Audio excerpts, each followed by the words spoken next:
And my name is Mukassar Bulab और आप देख रहे हैं कासिम अब्दुल्ला व्लॉगर्स। तो गाइस आज हमारे सर के अकेडमी के सर ने हमें 4 बुक्स दी और मैं आपके साथ वो 4 बुक्स शेयर करता हूँ। फर्स्ट बुक गोस्ट पार्क के बारे में सवाल जवाब। सेकंड बुक खौफे खुदा में रोने की फजीलत। थर्ड बुक मदीने की बरकतें। एंड फोर्थ बुक होरे अफजल और या जन्नती होते। तो मैं बाबा को कहूँगा कि इनमें से हमें एक बुक पढ़ के सुनाए। तो आपको तो पता है हज़रत गोस्ट पार्क का महीना चल रहा है, तो आज मैं बाबा से कहूँगा हमें हज़रत गोस्ट पार्क के बारे में कुछ मालूमात दें। अस्सलाम वालेकुम प्यारे बच्चों। वालेकुम अस्सलाम।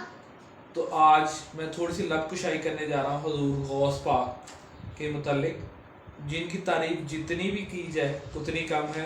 इन्होंने खुद फरमाया है कि मेरा कदम तमाम वलियों की गर्दनों पर है। सुभान अल्लाह। तो आज हम उनके मुतालिक थोड़े से इंफॉर्मेशन या थोड़ी सी इब्तदाई मालूमात आपको दूंगा। आपने इनको याद रखना है। हुजूर गौस पाक, आपका नाम अब्दुल कादिर और आपके वालिद जिलान के रहने वाले थे, तो आपका नाम अब्दुल कादिर जिलानी मशहूर हो गया। ज़्यादातर आपको इसी नाम से पुकारा जाता है, लेकिन आपके अलकाबात में मोहिउद्दीन, गौसे आज़म और सैयदुस्सक़लैन ज़्यादा मशहूर हैं। इसके अलावा भी आपको बेशुमार नामों से याद किया जाता है और पुकारा जाता है। और आपके वालिद का नाम सैयद मूसा जंगी दोस्त और आपकी वालदा का नाम उम्मतुल जब्बार था। आप वालिद की तरफ से हसनी और वालदा की तरफ से हुसैनी सैयद हैं। माशाअल्लाह माशाअल्लाह। और आप दोनों तरफ से आपका सिलसिला नसब हमारे प्यारे नबी हज़रत मोहम्मद सल्लल्लाहु अलैहि वसल्लम से मिलता है।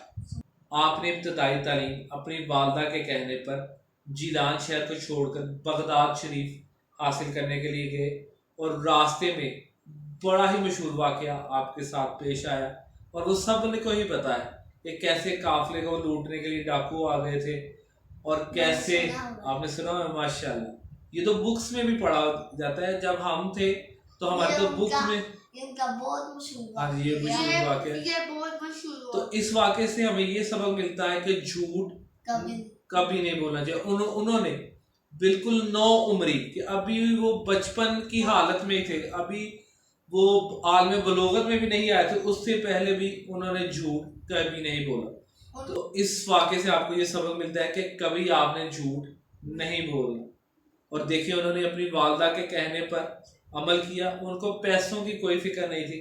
आपने भी ऐसे करना है। कभी भी ज़िंदगी के किसी मोड़ में भी आपने पैसों को अहमियत नहीं देनी, हमेशा आपने सच को अहमियत देनी है। और आप अल्लाह ताला से इकरार करें कि अल्लाह ताला हम सब की ज़ुबान पर हमेशा कलमातुल हक जारी करे। आमीन। आप रमज़ान मुबारक की पहली तारीख को पीर के दिन सुबह सादे के वक़्त, जिस तरह हमारे नबी हज़रत मोहम्मद सल्लल्लाहु अलैहि वसल्लम भी सुबह सादे के वक़्त पैदा हुए थे, आप भी उसी वक्त दुनिया में जलवा गर्म हुए, और आपके होंठ आहिस्ता आहिस्ता हिल रहे थे और ज़ुबान पर अल्लाह अल्लाह जारी था। आपकी विलादत चूँकि रमज़ान मुबारक में हुई, इसलिए आपने पहले ही दिन से रोज़ा रखा। आप सहरी से लेकर अफ्तार तक, यानी सुबह सादिक से लेकर गुरूब आफ्ताब तक अपनी अम्मी जान का दूध ना पीते थे। तो जब आपकी वालदा फरमाती हैं कि जब आप अभी 1 दिन के थे तब भी आप रमज़ान में मेरा दूध ना पीते थे। हुजूर गौस पाक ने अपने मुतालिक खुद एक वाक़या बयान फरमाया है कि जब मैं छोटा था तो हज के दिनों में मुझे जंगल जाना पड़ा। वहाँ मैं एक बैल के पीछे पीछे चलने लगा, जैसे आमतौर पर बच्चे करते हैं। इस बैल ने मेरी तरफ देखा और कहा, ए अब्दुल कादिर, तुम्हें इस किस्म के कामों के लिए पैदा नहीं किया गया। मैं घबरा कर वापस आ गया और अम्मी जान से अर्ज़ की कि अम्मी जान, आप मुझे मुकम्मल तौर पर राह हक में तालीम हासिल करने के लिए बगदाद जाने दें, ताकि मैं दीन सीख सकूं और नेक बंदों को देख सकूं। आपकी अम्मी जान ने आपसे इस जाने की वजह पूछी, तो आपने वही बैल वाला वाक़या सुना दिया। تو آج امی جان کی آنکھوں میں آنسو آ گئے اور میرے ابو جان کے مال میں سے جو میرا حصہ تھا وہ میرے پاس لے آئیں، یعنی 80 سونے کے سکے۔ میں نے ان میں سے 40 سونے کے سکے لے لیے اور 40 اپنے بھائی کے چھوڑ دیے، اور امی جان نے اسی رقم کو میری قمیض میں سی دیا اور بغداد جانے کی مجھے اجازت دے دی، اور فرمایا کہ میں تجھے اللہ پاک کی رضا کے لیے خود سے دور کر رہی ہوں، اب مجھے تمہارا چہرہ قیامت کے دن ہی دیکھنا نصیب ہوگا۔ سبحان اللہ۔ سبحان اللہ۔ تو اس کے بعد وہ والا واقعہ جو آپ نے سنا ہوا ہے کہ راستے میں کیسے ڈاکو ان کو ملے، بڑا ہی مشہور واقعہ، ہم نے تو اپنی کتابوں میں بھی پڑھا ہوا ہے، یہ اسکول کی بکس میں بھی ہم نے پڑھا ہوا۔ آپ نے وہ واقعہ سنا ہوا ہے عبداللہ قاسم؟ جی یس۔ چلیے ماشاءاللہ ماشاءاللہ۔ اور ان کے متعلق میں آپ کو بتاتا ہوں، ایک دفعہ حضور غوث پاک حج کے ارادے سے چلے اور وہ ایک محلے میں رکے اور بڑا ہی عجیب و غریب حکم دیا کہ ساری بستی میں جو سب سے زیادہ غریب آدمی ہے اس کا گھر تلاش کرو۔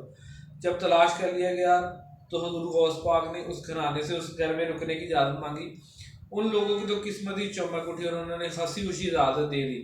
بستی کے بڑے بڑے مالدار لوگوں نے بڑے بڑے قیمتی تحائف جیسے گائے، بکریاں، اناج اور سونا چاندی وغیرہ کے انبار آپ کو نذرانے کے طور پر پیش کیے اور اپنے گھرانے کی دعوت دی، لیکن آپ نے ان کو منع فرما دیا اور کہا کہ وہ سارے تحائف اس غریب گھرانے کو عطا فرما دے، اور سحری کے وقت یہاں سے تشریف لے گئے۔ یوں حضور غوث پاک کا صرف کچھ رات کا حصہ اس گھر میں گزارنے کی وجہ سے وہ غریب گھرانہ مالدار ہو گیا۔ سبحان اللہ۔ سبحان اللہ۔ حضور غوث پاک کی میں آپ کو کرامت بتا رہا ہوں۔ آج ہی پیر اجمل رضا قادری صاحب کا ایک بیان میں نے ان کی ویڈیو دیکھی اور انہوں نے فرمایا کہ حضور غوث پاک 11ویں والے مشہور پیر کیوں مشہور ہے۔ انہوں نے فرمایا کہ وہ آپ صلی اللہ علیہ وسلم کی 11 ازواج کے حوالے سے ایک ماہ میں ان 11 کا ختم دلایا کرتے تھے، یعنی ایک ایک کر کے ہر زوجہ کا ختم دلایا کرتے تھے۔ اس برکت سے وہ 11ویں والے پیر مشہور ہوئے اور ان کی بے شمار کرامات ہیں اور بے شمار انعامات ہیں ہمارے لیے کہ آج ہم ان کے راست پر چلتے ہوئے فلاح پا سکتے ہیں۔ اگر ہم ان کا دامن پکڑ لیں تو انشاءاللہ اللہ عز و جل اور ہمارے پیارے نبی صلی اللہ علیہ وسلم کے فضل و کرم سے ہم بھی دین حق پر آ سکتے ہیں، اور یہی ہماری کامیابی کا ذریعہ ہے۔ تو آپ نے بھی کوشش کرنی ہے کہ ہمیشہ ہمیشہ ولی اللہ اور اولیاء کاملین کے راستے پہ، بتائے ہوئے راستے پر چلنے کی کوشش کرنی ہے۔ آمین۔ جزاک اللہ۔ اب مجھے اجازت دیں اور آپ اپنا کام کریں۔ جزاک اللہ، بہت بہت شکریہ۔ گائز آپ نے بھی جو ہمارے بابا نے ہمیں بھی چیز بتائی اور آپ کو بھی چیز بتائی، آپ نے ان پہ بھی عمل کرنا ہے، کسی کے ساتھ نماز کا ضروری ہے آپ یہ تم کو چاہیے۔ اگر آپ کو ویڈیو اچھی لگے تو آپ ویڈیو کو لائک، شیئر سبسکرائب اور کمنٹ کرنا مت بھولیے گا۔ اوکے، اللہ حافظ۔